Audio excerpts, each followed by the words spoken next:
আজকের পৃথিবীর মানচিত্রের দিকে একবার তাকান তো। ইরান নামটা শুনলেই চোখের সামনে ভেসে ওঠে এক রহস্যময় আর শক্তিশালী দেশের ছবি। কিন্তু আপনি কি জানেন, আজকের এই ইরান বা প্রাচীনকালের সেই বিশাল পারস্য সাম্রাজ্য নিয়ে আজ থেকে ঠিক ১৪০০ বছর আগে এমন কিছু কথা বলা হয়েছিল যা শুনলে আজকের বড় বড় ইতিহাসবিদরাও অবাক হয়ে যান। একটু ভেবে দেখুন, সেই সময়ে পৃথিবীর সবচেয়ে বড় আর শক্তিশালী দেশ ছিল এই পারস্য, যাদের বিশাল সেনাবাহিনী আর রাজপ্রাসাদের জাঁকজমক দেখে গোটা বিশ্ব ভয় পেত। কেউ স্বপ্নেও ভাবতে পারেনি যে এত বড় একটা সাম্রাজ্যের কখনো পতন হতে পারে। অথচ তাদের থেকে হাজার মাইল দূরে আরবের এক ধুধু মরুভূমির বুকে বসে একজন মানুষ, হ্যাঁ, আমাদের প্রিয় নবী হজরত মুহাম্মদ সাল্লাল্লাহু আলাইহি ওয়াসাল্লাম, এই ইরান সম্পর্কে ২০টি লোম খাড়া করা ভবিষ্যদ্বাণী করে গিয়েছিলেন। কি ছিল সেই কথাগুলোতে? কিভাবে তিনি হাজার মাইল দূর থেকে দেখতে পেয়েছিলেন পারস্যের সেই অহংকারী প্রাসাদের পতন? কিভাবে তিনি বলে গিয়েছিলেন এই ইরানের মানুষরাই একদিন ঈমানের আলো পৃথিবীর বুকে ছড়িয়ে দেবে? আবার এই ইরানের ইস্পাহান শহর থেকেই একদিন বের হবে শেষ জামানার সবচেয়ে ভয়ঙ্কর দল, দাজ্জালের অনুসারীরা। ১৪০০ বছর আগে বলা নবীজির সেই কথাগুলো কি আজ আমাদের চোখের সামনেই অক্ষরে অক্ষরে মিলে যাচ্ছে? ইরান নিয়ে করা সেই ২০টি ভবিষ্যদ্বাণীর পেছনে লুকিয়ে আছে কোনো রহস্য? আজ আমরা সেই অজানা ইতিহাসই আপনাদের জানাব। এমন কিছু সত্য আজ আপনি শুনতে পাবেন যা জানার পর আপনি এক মুহূর্তের জন্যও চোখ সরাতে পারবেন না। তো চলুন হারিয়ে যাই ১৪০০ বছর আগের সেই রোমাঞ্চকর ইতিহাসে। চোখ বন্ধ করে একটু কল্পনা করুন তো, সময়টা আজ থেকে ১৪০০ বছর আগের। মদিনার পবিত্র মাটি, একটি সাধারণ মাটির ঘর যার ছাদ তৈরি খেজুর পাতা দিয়ে। সেখানে বসে আছেন আমাদের প্রিয় নবী হজরত মুহাম্মদ সাল্লাল্লাহু আলাইহি ওয়াসাল্লাম। তার চারপাশে গোল হয়ে বসে আছেন তার প্রাণপ্রিয় সাহাবীরা। তারা সবাই নীরবে নবীজির মুখের দিকে তাকিয়ে আছেন। নবীজি সাল্লাল্লাহু আলাইহি ওয়াসাল্লামের চোখ শুধু মদিনার সেই ছোট্ট গণ্ডির ভেতর সীমাবদ্ধ ছিল না। আল্লাহর দেওয়া নূরের আলোয় তিনি দেখতে পাচ্ছিলেন শত শত বছর পরের পৃথিবী। তিনি দেখতে পাচ্ছিলেন বিশাল বিশাল সাম্রাজ্যের উত্থান আর পতনের দৃশ্য।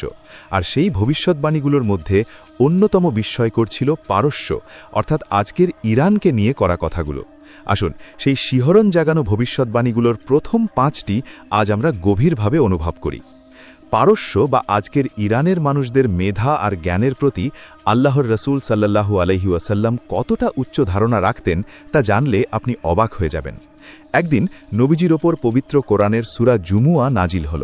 সেখানে একটি আয়াত ছিল, আর এই বাণী তাদের জন্যেও যারা এখনও এদের সাথে মিলিত হয়নি। সাহাবীরা অবাক হলেন। তারা জিজ্ঞেস করলেন, ইয়া রাসূলাল্লাহ, এরা কারা যারা এখনও আমাদের সাথে মিলিত হয়নি? নবীজি কিছুক্ষণ নীরব থাকলেন। সেই মজলিসে বসেছিলেন হজরত সালমান ফার্সি রাদিয়াল্লাহু আনহু। তিনি ছিলেন পারস্য বা বর্তমান ইরানের একজন মানুষ, যিনি সত্যের খোঁজে নিজের রাজকীয় জীবন ছেড়ে মদিনায় এসে ইসলাম গ্রহণ করেছিলেন। নবীজি ধীর পায়ে এগিয়ে গেলেন। তার মুবারক হাতটি সালমান ফার্সি রাদিয়াল্লাহু আনহুর কাঁধের ওপর রাখলেন। তার চোখে তখন ভবিষ্যতের এক উজ্জ্বল দৃশ্য। তিনি এক অদ্ভুত মায়াবী কণ্ঠে বলে উঠলেন, ঈমান যদি সুরাইয়া নক্ষত্রের কাছেও চলে যায়, তবু পারস্যের কিছু মানুষ সেখান থেকেও তা আয়ত্ত করে নেবে। সহিহ বুখারী ও মুসলিম। একটু গভীরভাবে চিন্তা করুন তো, সুরাইয়া বা কৃত্তিকা নক্ষত্রমণ্ডলী পৃথিবী থেকে কত দূরে? আকাশের বিশাল শূন্যতায় হারিয়ে থাকা একটি নক্ষত্র। নবীজি বোঝাতে চাইলেন, জ্ঞান বা ঈমান যদি পৃথিবীর সীমানা ছাড়িয়ে আকাশের ওই দূরের নক্ষত্রেও গিয়ে পৌঁছায়, তবুও ইরানের বা পারস্যের মানুষেরা তাদের অদম্য মেধা আর জ্ঞান পিপাসা দিয়ে তা ঠিকই পৃথিবীতে ফিরিয়ে আনবে। ইতিহাস কি নবীজির এই কথা প্রমাণ করেছে? শুনলে আপনার গায়ের লোম খাড়া হয়ে যাবে। আমরা আজ যে সহিহ বুখারী পড়ি, তার রচয়িতা ছিলেন ইমাম বুখারী। তিনি ছিলেন একজন পার্সিয়ান। ইমাম মুসলিম, ইমাম আবু দাউদ, ইমাম তিরমিজি, ইবনে মাঝা, যাদের সংকলিত হাদিস ছাড়া আজ ইসলামী জ্ঞান অসম্পূর্ণ, তারা সবাই ছিলেন পারস্য অঞ্চলের মানুষ। শুধু কি তাই, চিকিৎসা বিজ্ঞানের জনক ইবনে সিনা, দর্শনের বিশাল নক্ষত্র ইমাম আল গাজ্জালি, ওমর খৈয়াম, আল খাওয়ারিজমি, ইসলামের সোনালী যুগের এই বিশাল বিশাল পণ্ডিতদের প্রায় সবাই ছিলেন পারস্য বা আজকের ইরান অঞ্চলের মানুষ। ১৪০০ বছর আগে আরবের মরুভূমিতে বসে একজন উম্মি অর্থাৎ নিরক্ষর নবী যা বলেছিলেন, হাজার বছরের ইতিহাস তাকে অক্ষরে অক্ষরে সত্যি প্রমাণ করেছে। এবার চলুন আপনাদের নিয়ে যাই 628 খ্রিস্টাব্দের এক উত্তাল সময়। হুদেইবিয়ার সন্ধি মাত্র শেষ হয়েছে। নবীজি তখন পৃথিবীর বড় বড় পরাশক্তি আর রাজাদের কাছে ইসলামের দাওয়াত দিয়ে চিঠি পাঠাচ্ছেন। তিনি পারস্যের পরাক্রমশালী সম্রাট খসরু পারভেজের কাছেও একটি চিঠি পাঠালেন। খসরু পারভেজ ছিল তৎকালীন বিশ্বের সবচেয়ে বড় সুপার পাওয়ার। অহংকারে তার পা মাটিতে পড়ত না। তার বিশাল সেনাবাহিনী আর রাজ সম্পদের কোনো হিসেব ছিল না। যখন তার দরবারে রাসূলের চিঠিটি পৌঁছল এবং পড়া শুরু হল, বিসমিল্লাহির রহমানির রহিম, আল্লাহর রাসূল মুহাম্মদের পক্ষ থেকে পারস্যের সম্রাট খসরুর প্রতি। চিঠির শুরুতেই খসরুর নামের আগে নবীজি সাল্লাল্লাহু আলাইহি ওয়াসাল্লাম নিজের নাম দেওয়ায় খসরুর অহংকারে প্রচণ্ড আঘাত লাগল। সে রাগে অন্ধ হয়ে গেল। সে কাঁপতে কাঁপতে আল্লাহর নবীর পবিত্র চিঠিটি হাতে নিল এবং সবার সামনে টুকরো টুকরো করে ছিঁড়ে ফেলল। শুধু তাই নয়, সে চরম ধৃষ্টতা দেখিয়ে নির্দেশ দিল আরবের ওই নবীকে যেন বন্দি করে তার দরবারে নিয়ে আসা হয়। মদিনায় যখন এই দুঃসংবাদ পৌঁছাল, তখন সাহাবীরা চিন্তিত হয়ে পড়লেন। কিন্তু নবীজি সাল্লাল্লাহু আলাইহি ওয়াসাল্লাম একটুও ভয় পেলেন না, রাগও করলেন না। তিনি খুব শান্ত কিন্তু পাহাড়ের মতো অটল কণ্ঠে এমন একটি কথা বললেন যা পারস্যের ভাগ্য চিরতরে সিলগালা করে দিল। তিনি বললেন, খসরু যেমন আমার চিঠি টুকরো টুকরো করে ছিঁড়েছে, আল্লাহ তার সাম্রাজ্যকেও ঠিক সেভাবেই টুকরো টুকরো করে দেবেন। কি ঘটেছিল জানেন এরপর? মাত্র কয়েক দিনের ব্যবধান। খসরুর নিজ ঔরসজাত পুত্র শিরুয়া ক্ষমতার লোভে পাগল হয়ে গেল। রাতের অন্ধকারে সে তার নিজের পিতার বুকে খঞ্জর বসিয়ে দিল। যেই খসরু পারভেজ নিজেকে দেবতার মতো শক্তিশালী ভাবত, সে নির্মমভাবে খুন হল নিজেরই ছেলের হাতে। আর ঠিক সেই দিন থেকেই শুরু হলো পারস্য সাম্রাজ্যের পতন। নিজেদের মধ্যে গৃহযুদ্ধ, হত্যা আর ষড়যন্ত্রে টুকরো টুকরো হয়ে যেতে শুরু করল শত শত বছরের বিশাল সেই সাসানীয় সাম্রাজ্য। নবীজি সাল্লাল্লাহু আলাইহি ওয়াসাল্লামের মুখ থেকে বের হওয়া একটি মাত্র বাক্য, আর পৃথিবীর সবচেয়ে বড় সাম্রাজ্যের করুণ সমাপ্তি। সুবহানাল্লাহ। এই গল্পটি শুনলে আপনার অজান্তেই চোখে পানি চলে আসতে পারে। নবীজি সাল্লাল্লাহু আলাইহি ওয়াসাল্লাম যখন মক্কা থেকে মদিনায় হিজরত করছিলেন, তখন মক্কার কুরাইশরা তাকে ধরিয়ে দেওয়ার জন্য 100 উটের বিশাল পুরস্কার ঘোষণা করেছিল। সুরাকা বিন মালিক নামের এক দুর্ধর্ষ শিকারী সেই পুরস্কারের লোভে নবীজি সাল্লাল্লাহু আলাইহি ওয়াসাল্লামের পিছু নিল। মরুভূমির তপ্ত বালুর উপর দিয়ে সে তার ঘোড়া ছুটিয়ে নবীজির খুব কাছাকাছি চলে এলো। কিন্তু যতবারই সে আক্রমণের জন্য এগিয়ে যায়, ততবারই অলৌকিকভাবে তার ঘোড়ার পা বালুর ভেতরে দেবে যেতে লাগল। সুরাকা খুব চালাক লোক ছিল। সে বুঝতে পারল এই মানুষটি সাধারণ কোনো মানুষ নন, স্বয়ং আসমানের মালিক তাকে রক্ষা করছেন। সুরাকা নিজের ভুল বুঝতে পেরে ক্ষমা চাইল। দয়ার নবী তাকে ক্ষমা করে দিলেন। সুরাকা যখন ফিরে যাচ্ছিল, তখন ধুলোমাখা এক সাধারণ মুসাফিরের বেশে থাকা মুহাম্মদ সাল্লাল্লাহু আলাইহি ওয়াসাল্লাম তাকে পেছন থেকে ডাক দিলেন এবং এমন এক কথা বললেন যা শুনে সুরাকার পায়ের নিচ থেকে মাটি সরে যাওয়ার উপক্রম হল। নবীজি বললেন, হে সুরাকা, কেমন হবে সেই দিনটি যখন তুমি পারস্য সম্রাট কিসরার হাতের সোনার বালা দুটি তোমার 2 হাতে পড়বে? সুরাকা নিজের কানকে বিশ্বাস করতে পারছিল না। কিসরা, পৃথিবীর সবচেয়ে ক্ষমতাধর সম্রাট কিসরা, আর তার হাতের রাজকীয় বালা পড়বে এই মরুভূমির এক সাধারণ বেদুইন? এটা কিভাবে সম্ভব? সময় বয়ে চলল, বছর গড়িয়ে গেল। রাসূল সাল্লাল্লাহু আলাইহি ওয়াসাল্লাম পৃথিবী থেকে বিদায় নিলেন। হযরত আবু বকরের খেলাফত শেষ হল। এরপর এলো হযরত ওমর রাদিয়াল্লাহু আনহুর শাসনকাল। কাদিসিয়ার প্রাঙ্গণে মুসলিম বাহিনীর হাতে পারস্য সাম্রাজ্যের চূড়ান্ত পতন ঘটল। পারস্যের অহংকারী রাজধানী মাদায়েন বিজিত হল। কিসরার বিশাল রাজপ্রাসাদ থেকে বিপুল ধনরত্ন উটের পিঠে চাপিয়ে মদিনায় আনা হল। মসজিদে নববীতে ধনসম্পদের পাহাড় জমেছে। হযরত ওমর রাদিয়াল্লাহু আনহু সেই রত্নভাণ্ডারের দিকে তাকিয়ে কাঁদছিলেন। হঠাৎ তার চোখে পড়ল পারস্য সম্রাটের সেই বিখ্যাত মহামূল্যবান সোনার বালা দুটি। ওমর রাদিয়াল্লাহু আনহুর মনে পড়ে গেল নবীজির সেই ভবিষ্যৎবাণীর কথা। তিনি ভরা মজলিসে দাঁড়িয়ে উচ্চস্বরা ডাক দিলেন, কোথায় সুরাকা বিন মালিক? বয়সের ভারে নুয়ে পড়া সাদা চুলদাড়ির বৃদ্ধ সুরাকা কাঁপতে কাঁপতে সামনে এলেন। হযরত ওমর রাদিয়াল্লাহু আনহু তার হাতে কিসরার সেই রাজকীয় বালা দুটি পরিয়ে দিলেন, আর চোখের পানি মুছতে মুছতে বললেন, আল্লাহু আকবার, এই তো সেই বালা যার প্রতিশ্রুতি আল্লাহর রাসূল তোমাকে আজ থেকে বহু বছর আগে হিজরতের সেই দুর্গম পথে দিয়েছিলেন। বৃদ্ধ সুরাকা অঝরে কাঁদছিলেন। মসজিদে নববীতে উপস্থিত হাজারো সাহাবীর চোখে তখন নবীজির ভবিষ্যৎবাণী সত্য হওয়ার এক অলৌকিক আনন্দের অশ্রু ছিল। কি অদ্ভুত এক দৃশ্য, তাই না? খন্দকের যুদ্ধের সময়কার কথা। মদিনা তখন চারদিক থেকে কাফেরদের দ্বারা অবরুদ্ধ। কনকনে শীত আর প্রচণ্ড ক্ষুধার জ্বালায় সাহাবীরা পেটে পাথর বেঁধে পরীক্ষা খনন করছিলেন। পরীক্ষা খুঁড়তে গিয়ে হঠাৎ একটি বিশাল পাথর পাওয়া গেল, যা শত চেষ্টাতেও কেউ ভাঙতে পারছিল না। সাহাবীরা নবীজির কাছে গেলেন। নবীজি নিজে পরীক্ষায় নেমে এলেন। তিনি বিসমিল্লাহ বলে সেই পাথরে প্রথম আঘাত করলেন। পাথরের 1/3 ভেঙে গেল এবং একটি উজ্জ্বল স্ফুলিঙ্গ ছিটকে বেরোল। নবীজি তাকবীর দিলেন, আল্লাহু আকবার। এরপর তিনি বললেন, আমাকে সিরিয়ার চাবি দেওয়া হয়েছে। আল্লাহর কসম, আমি এই পরীক্ষায় দাঁড়িয়ে সিরিয়ার লাল প্রাসাদগুলো দেখতে পাচ্ছি। তিনি দ্বিতীয়বার আঘাত করলেন। আরও এক টুকরো পাথর ভাঙল। আবারও আগুনের স্ফুলিঙ্গ বেরোল। তিনি আবারও তাকবীর দিয়ে বললেন, আল্লাহু আকবার, আমাকে পারস্যের চাবি দেওয়া হয়েছে।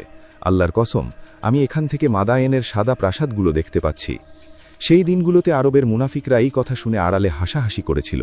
তারা ব্যঙ্গ করে বলেছিল, নিজেদের পেট ভরে খাবার নেই, শৌচাগারে যাওয়ার নিরাপত্তা নেই, আর উনি স্বপ্ন দেখছেন পারস্যের সাদা প্রাসাদের। কিন্তু ইতিহাস বড়ই নিষ্ঠুর।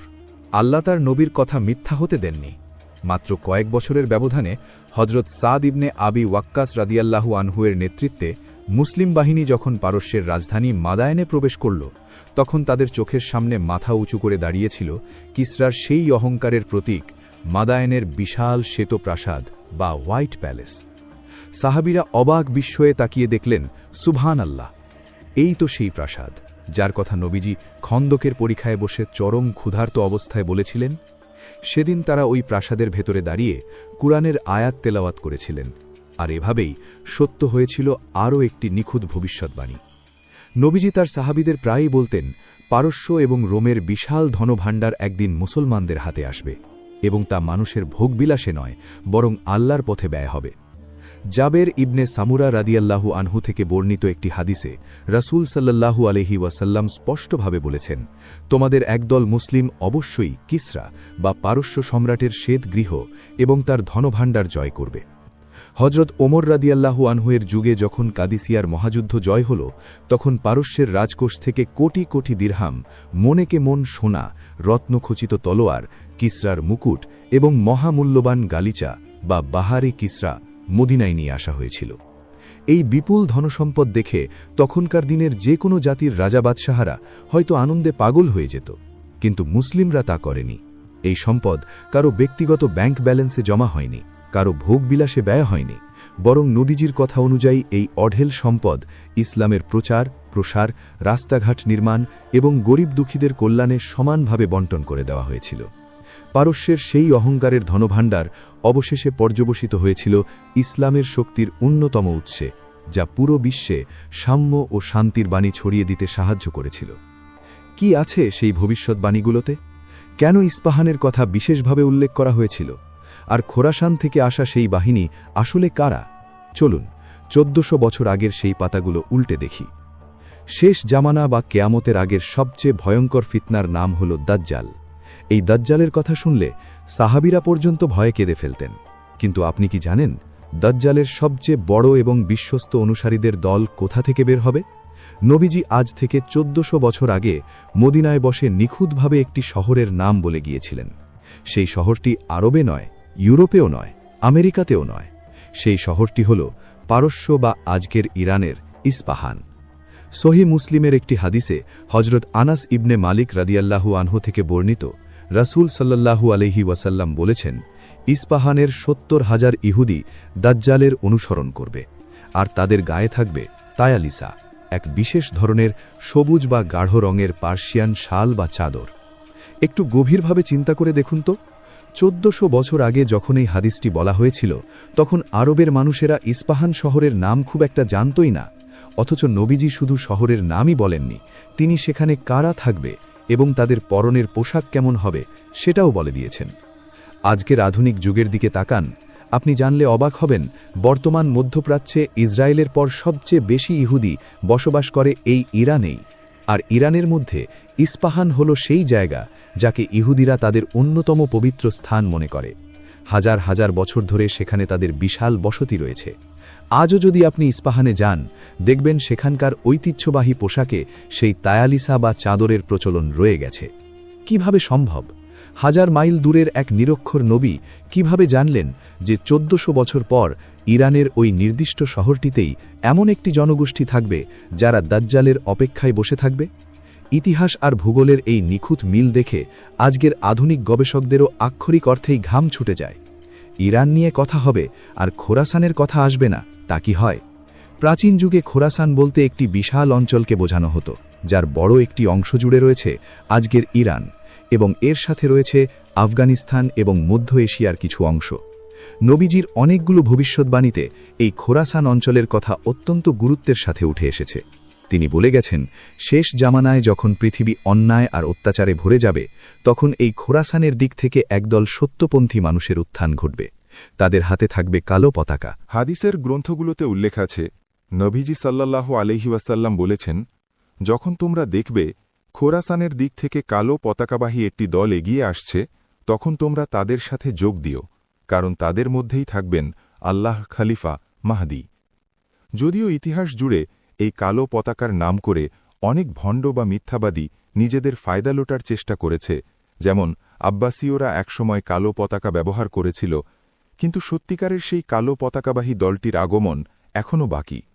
নবীজি বুঝিয়ে দিয়েছেন, আরবের বাইরে এই পারস্য বা ইরান আফগানিস্তান ঘেরা খোরাসানের পাহাড়ি অঞ্চলগুলোতেই লুকিয়ে আছে ইসলামের সেই হারানো শক্তি। যখন সময় হবে, তখন এই দুর্গম অঞ্চল থেকেই সত্যের বিজয় নিশান উড়বে। মরুভূমির বুকে দাঁড়িয়ে বলা সেই কথাগুলো আজ আমাদের এই অশান্ত পৃথিবীর দিকে তাকালে কতটা প্রাসঙ্গিক মনে হয়, একবার ভেবে দেখেছেন? আমরা প্রথম পর্বে জেনেছিলাম, পারস্য সম্রাট কিসরা যখন নবীজি সাল্লাল্লাহু আলাইহি ওয়াসাল্লামের চিঠি ছিঁড়ে ফেলেছিল, তখন নবীজি বলেছিলেন তার সাম্রাজ্য টুকরো টুকরো হয়ে যাবে। কিন্তু এখানেই শেষ নয়, নবীজি সাল্লাল্লাহু আলাইহি ওয়াসাল্লাম এর চেয়েও বড় এবং ভয়ঙ্কর একটি ভবিষ্যৎবাণী করেছিলেন সেই অহংকারী সাম্রাজ্য নিয়ে।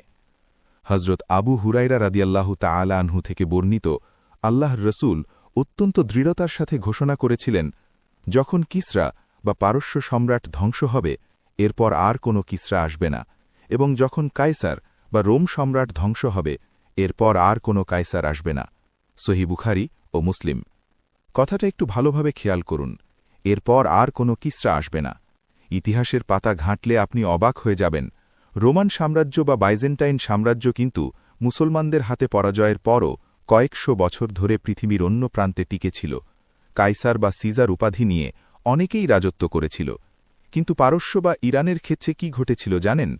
কাদিসিয়ার যুদ্ধ এবং নিহাওয়ানদের যুদ্ধের পর বিশাল পারস্য সাম্রাজ্য এমনভাবে তাসের ঘরের মতো ভেঙে পড়েছিল যে এরপর পৃথিবীর বুকে ওই কিসরা বা পারস্য সম্রাটের বংশের আর কেউ কখনো মাথা তুলে দাঁড়াতে পারেনি। হাজার বছরের পুরনো সেই সাসানীয় সাম্রাজ্য চিরদিনের জন্য পৃথিবীর মানচিত্র থেকে মুছে গিয়েছিল। আজকের আধুনিক ইরানের দিকে তাকালেই আমরা দেখতে পাই, সেখানে আর কোনো অগ্নিকুণ্ড নেই। পুরো জাতি আজ এক আল্লাহর সিজদা করে। 1400 বছর আগে মহানবী সাল্লাল্লাহু আলাইহি ওয়াসাল্লাম যে আলোর প্রতিশ্রুতি দিয়েছিলেন, তা আজ পারস্যের প্রতিটি কোণায় ছড়িয়ে পড়েছে। এবার আপনাদের এমন একটি হাদিসের কথা শোনাব, যা শুনলে আপনি বুঝতে পারবেন নবীজির চোখের সামনে ভবিষ্যতের দৃশ্যগুলো কতটা পরিষ্কার ছিল। তিনি শুধু পারস্য বা রোমের বিজয়ের কথাই বলেননি, বরং তিনি একেবারে নিখুঁত একটি ধারাবাহিকতা বা সিরিয়াল বলে দিয়েছিলেন। সহিহ মুসলিমের একটি বর্ণনায় পাওয়া যায়, জাবির ইবনে সামুরাহ রাদিয়াল্লাহু থেকে বর্ণিত, নবীজি সাল্লাল্লাহু আলাইহি ওয়াসাল্লাম বলেছেন, প্রথমে তোমরা জাজিরাতুল আরব বা আরব উপদ্বীপের বিরুদ্ধে যুদ্ধ করবে, আল্লাহ তোমাদের তাতে বিজয় দান করবেন। এরপর তোমরা পারস্যের বা ইরানের বিরুদ্ধে যুদ্ধ করবে, আল্লাহ তোমাদের তাতেও বিজয় দান করবেন। এরপর তোমরা রোমের বিরুদ্ধে যুদ্ধ করবে, আল্লাহ তোমাদের তাতেও বিজয় দান করবেন। আর সবার শেষে তোমরা দাজ্জালের বিরুদ্ধে যুদ্ধ করবে, আল্লাহ তোমাদের সেই যুদ্ধেও বিজয় দান করবেন। কি অদ্ভুত এই কথাগুলো! ইতিহাস খুলে দেখুন, ঠিক এই সিরিয়াল অনুযায়ী সবকিছু ঘটেছে। নবীজি সাল্লাল্লাহু আলাইহি ওয়াসাল্লামের জীবদ্দশায় এবং হজরত আবু বকর রাদিয়াল্লাহুর শুরুতে প্রথমে পুরো আরব উপদ্বীপ মুসলমানদের হাতের মুঠোয় আসে। এরপর হজরত ওমর রাদিয়াল্লাহুর যুগে দ্বিতীয় ধাপে পারস্য বা ইরান বিজিত হয়, আর তার পরপরই আসে রোমানদের সাথে লড়াই এবং সিরিয়া, ফিলিস্তিন ও রোমান সাম্রাজ্যের বিশাল অংশ বিজয়। নবীজি সাল্লাল্লাহু আলাইহি ওয়াসাল্লামের বলা 4টির মধ্যে প্রথম 3টি ভবিষ্যৎবাণী একদম হুবহু কাঁটায় কাঁটায় সিরিয়াল অনুযায়ী মিলে গেছে। বাকি রইল শুধু একটি, দাজ্জালের বিরুদ্ধে যুদ্ধ এবং চূড়ান্ত বিজয়। 3টি যখন অক্ষরে অক্ষরে মিলে গেছে, তখন চতুর্থটি যে খুব শীঘ্রই আমাদের সামনে আসতে চলেছে, তাতে কি কোনো সন্দেহ আছে? কি আছে সেই বাকি ভবিষ্যৎবাণীগুলোতে? কেন আজকের দুনিয়ায় ইরানকে নিয়ে এত আলোচনা? 1400 বছর আগের সেই কথাগুলো কি আজকের খবরের কাগজের হেডলাইনের সাথে মিলে যাচ্ছে? চলুন ইতিহাসের পাতা থেকে সেই পর্দা একটু একটু করে সরাই। নবীজি সাল্লাল্লাহু আলাইহি ওয়াসাল্লামের চোখের সামনে আল্লাহ তাআলা ভবিষ্যতের পর্দা এমনভাবে সরিয়ে দিয়েছিলেন যে তিনি শুধু সাম্রাজ্য পতনের কথাই বলেননি, পারস্যের কোন কোন অঞ্চল কিভাবে বিজয় হবে এবং সেখানকার মানুষদের চেহারা কেমন হবে সেটাও নিখুঁতভাবে বলে গিয়েছিলেন। সহি বুখারীর একটি হাদিসে হজরত আবু হুরায়রা রাদিয়াল্লাহু থেকে বর্ণিত, আল্লাহর রসূল সাল্লাল্লাহু আলাইহি ওয়াসাল্লাম বলেছেন, ততদিন পর্যন্ত কেয়ামত হবে না যতদিন না তোমরা খুজ ও কিরমানের অনদব বা অনারব জাতির সাথে যুদ্ধ করবে। তাদের চেহারা হবে লালচে, নাক হবে চ্যাপ্টা, চোখ হবে ছোট ছোট, আর তাদের মুখমণ্ডল দেখলে মনে হবে যেন হাতুড়ি দিয়ে পেটানো শক্ত কোনো ঢাল। তাদের জুতো হবে পশুর লোমের তৈরি। একটু গভীরভাবে চিন্তা করে দেখুন তো, মদিনার মরুভূমিতে বসে নবীজি সাল্লাল্লাহু আলাইহি ওয়াসাল্লাম পারস্যেল বা আজকের ইরানের দুটি নির্দিষ্ট প্রদেশের নাম বলছেন, খুজিস্তান এবং কিরমান, আর সেখানকার যে যোদ্ধাদের সাথে মুসলমানদের যুদ্ধ হবে তাদের চেহারার নিখুঁত বর্ণনা দিচ্ছেন। ইতিহাসের পাতা ঘাটলে দেখা যায় খুজিস্তান এবং কিরমান অঞ্চলে সেই সময় এমন কিছু উপজাতি এবং সৈন্যবাহিনীর বাস ছিল যাদের চেহারা ঠিক নবীজির বর্ণনার মতোই। বিশেষ করে পরবর্তীতে মঙ্গল বা তুর্কি বংশোদ্ভূত যোদ্ধারা যখন ওই অঞ্চলে আধিপত্য বিস্তার করেছিল, তাদের চেহারার সাথে এই হাদিসের বর্ণনা আক্ষরিক অর্থেই শতভাগ মিলে যায়। কিভাবে সম্ভব? একজন মানুষ যিনি জীবনে কখনো আরবের বাইরে ওই দুর্গম পাহাড়ি অঞ্চলগুলোতে যাননি, তিনি কিভাবে জানলেন সেখানকার মানুষদের চোখের গড়ন বা নাকের আকৃতি কেমন হবে? ইতিহাসবিদরা আজও এই নিখুঁত বর্ণনা পড়ে অবাক হয়ে যান, আর আমাদের ঈমান কেবল আরও শক্ত হয়। এবার আপনাদের এমন একটি রোমাঞ্চকর ঘটনা শোনাব যা হার মানাবে যে কোনো আধুনিক থ্রিলার সিনেমাকেও। আমরা আজই জেনেছি পারস্য সম্রাট খসরু পারভেজ নবীজির চিঠি ছিঁড়ে ফেলেছিল এবং নবীজিকে বন্দী করার নির্দেশ দিয়েছিল। কিন্তু কাকে নির্দেশ দিয়েছিল জানেন? তৎকালীন ইয়েমেন ছিল পারস্য সাম্রাজ্যের অধীনে, আর ইয়েমেনের পার্সিয়ান গভর্নর ছিল বাজান। খসরু পারভেজ বাজানকে কড়া নির্দেশ দিল, আরবের ওই লোকটিকে বন্দী করে আমার দরবারে পাঠাও। গভর্নর বাজান দুজন অত্যন্ত শক্তিশালী এবং দুর্ধর্ষ পার্সিয়ান সেনাকে মদিনায় পাঠাল নবীজিকে ধরে আনার জন্য। তারা যখন মদিনায় এসে দম্ভের সাথে নবীজির সামনে দাঁড়াল, তখন নবীজি একটুও ভয় পেলেন না। তিনি খুব শান্তভাবে তাদের বললেন, আজ তোমরা বিশ্রাম নাও, আগামীকাল সকালে আমার কাছে এসো। পরদিন সকালে ওই দুই পার্সিয়ান সেনা যখন নবীজির সামনে এলো, তিনি মুচকি হেসে এমন একটি কথা বললেন যা শুনে তাদের পায়ের নিচ থেকে মাটি সরে গেল। নবীজি সাল্লাল্লাহু আলাইহি ওয়াসাল্লাম বললেন, তোমরা ফিরে যাও, তোমাদের গভর্নর বাজানকে গিয়ে বলো, আমার রব আল্লাহ গতরাতে তোমাদের রব খসরু পারভেজকে হত্যা করেছেন, তার নিজের ছেলেই তাকে খুন করেছে। সুবহান আল্লাহ! তারা তো অবাক, 1000 মাইল দূরের খবর উনি কিভাবে জানলেন? তারা ইয়েমেনে ফিরে গিয়ে গভর্নর বাজানকে সব জানাল। বাজান ছিল খুব বুদ্ধিমান। সে বলল, আমরা কিছুদিন অপেক্ষা করি, যদি এই খবর সত্যি হয় তবে উনি কোনো সাধারণ মানুষ নন, উনি আসলেই আল্লাহর নবী। কয়েকদিন পর পারস্য থেকে সরকারি চিঠি এলো। সেখানে লেখা ছিল, আমি শিরুয়াহ, আমার পিতা খসরুকে হত্যা করে সিংহাসনে বসেছি। এই চিঠি পড়ার সাথে সাথে গভর্নর বাজানের চোখ দিয়ে অঝরে পানি পড়তে লাগল। সে বুঝতে পারল আরবের মরুভূমিতে বসা ওই মানুষটি কোনো সাধারণ মানুষ নন। সাথে সাথে বাজান এবং ইয়েমেনে বসবাসরত হাজার হাজার পার্সিয়ান সৈন্য এক বাক্যে ইসলাম গ্রহণ করল। কোনো যুদ্ধ ছাড়াই, এক ফোঁটা রক্তপাত ছাড়াই পারস্যের একটি বিশাল প্রদেশ ইসলামের ছায়াতলে চলে এল। নবীজি সাল্লাল্লাহু আলাইহি ওয়াসাল্লামের একটি মাত্র অলৌকিক ভবিষ্যদ্বাণী আর হাজারো মানুষের অন্তর ঈমানের আলোয় আলোকিত হয়ে গেল। ইরান বা পারস্যের মানুষদের ইসলামে প্রবেশের ব্যাপারে নবীজি সাল্লাল্লাহু আলাইহি ওয়াসাল্লামের একটি অদ্ভুত সুন্দর স্বপ্ন রয়েছে। এই স্বপ্নটি শুনলে আপনি বুঝতে পারবেন পারস্যের বা অনারব মানুষদের নবীজি কতটা ভালোবাসতেন। একদিন নবীজি সাল্লাল্লাহু আলাইহি ওয়াসাল্লাম সকালে সাহাবীদের নিয়ে বসে আছেন। তিনি বললেন, আজ রাতে আমি একটি অদ্ভুত স্বপ্ন দেখেছি। আমি দেখলাম এক পাল কালো ভেড়ার মধ্যে হঠাৎ করে অসংখ্য সাদা ভেড়া এসে প্রবেশ করল। সাদা ভেড়ার সংখ্যা এত বেশি ছিল যে কালো ভেড়াগুলোকে আর আলাদা করে চেনাই যাচ্ছিল না। সাহাবীরা অবাক হয়ে জিজ্ঞেস করলেন, ইয়া রাসূলাল্লাহ, এই স্বপ্নের অর্থ কি? হজরত আবু বকর রাদিয়াল্লাহু আনহু স্বপ্ন বিশারদ ছিলেন। নবীজির অনুমতিক্রমে এর ব্যাখ্যায় বলা হল, কালো ভেড়া হল আরবের লোকেরা, আর সাদা ভেড়া হল আজম বা অনারব লোকেরা, বিশেষ করে পারস্যের লোকেরা। নবীজি সাল্লাল্লাহু আলাইহি ওয়াসাল্লামের এই স্বপ্নের অর্থ ছিল ইসলাম শুধু আরবের মরুভূমিতেই সীমাবদ্ধ থাকবে না। পারস্য এবং অন্যান্য অনারব দেশ থেকে দলে দলে মানুষ এসে ইসলাম গ্রহণ করবে।